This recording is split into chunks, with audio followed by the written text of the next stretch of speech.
And speaking of Trailblazers, one Filipina leader has broken barriers in the boardroom. After becoming the first female leader of a popular insurance company, one lady boss aims to empower others. Let's hear now more from Nina Aguas, Inlife Executive Chair and one of Forbes Asia's 25 most influential persons. Nina, thank you so much for joining us. Thank you, Rico, and good evening, everyone. And Nina, just taking a look at what you've achieved. You are part of the history books. Really proud of what you've done in the corporate world here and abroad. How were you able to overcome the hurdles of gender stereotypes that most women experience in the corporate setting? Oh, Rico, I just say, get out of my way, please. I echo Poetess Rupika, we're here. Women since day one already has everything she needs within herself, right? Right. It is the world that convinced her. She did not. So I apply the same discipline and focus, create the same passion, if not more, excitement, the same judgment and common sense as the men before me did. So we're all the same. I like that. I like that attitude. Get out of my way. Let me lead. Please. Please. That's right. Please. Nina, I remember we met in Singapore about 9 years ago. That was in 2012 when you were managing director of ANZ Private Bank Asia Pacific. That was such a big responsibility. And, this global corporate world is really competitive. What will it take for a Filipina to break the glass ceiling internationally? I believe, Rico, we create our own ceilings in a sense and set our own limits. I recognized early on the benefits of being a woman in brown skin as gifts, the significance of being in a position of influence, even more. I never felt handicapped because I was a Filipina, no? Right. We are all God's children after all. Getting into roles of influence just illuminates one's leadership abilities, confidence, and we can be a promoter of talent of all, men, women, and those in between.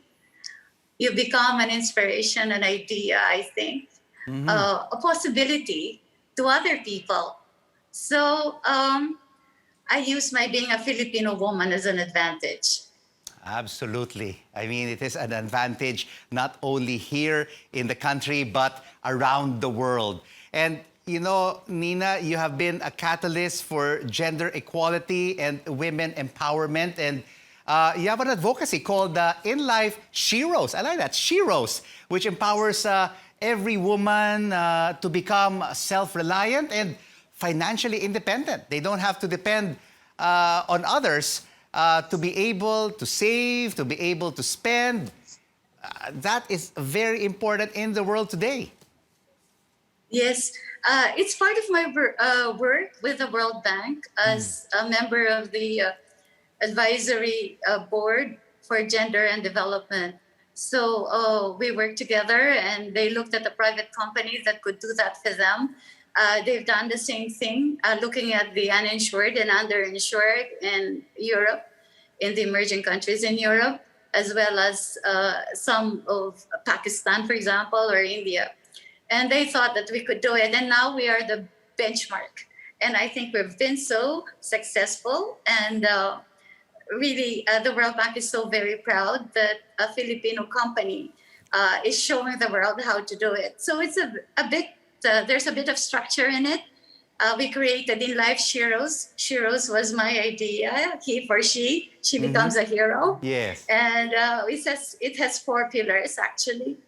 Financial literacy, health and wellness solutions for women, healthcare, awareness, and of course, the one that we're anchoring on are really empowering the small, medium enterprises run by Filipina entrepreneurs.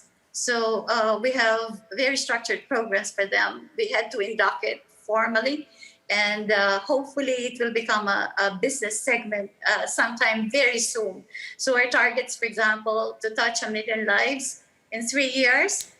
The end of last year, which is 18 months, we touched over 3 million through partnerships and collaborations. So we're very proud of that work.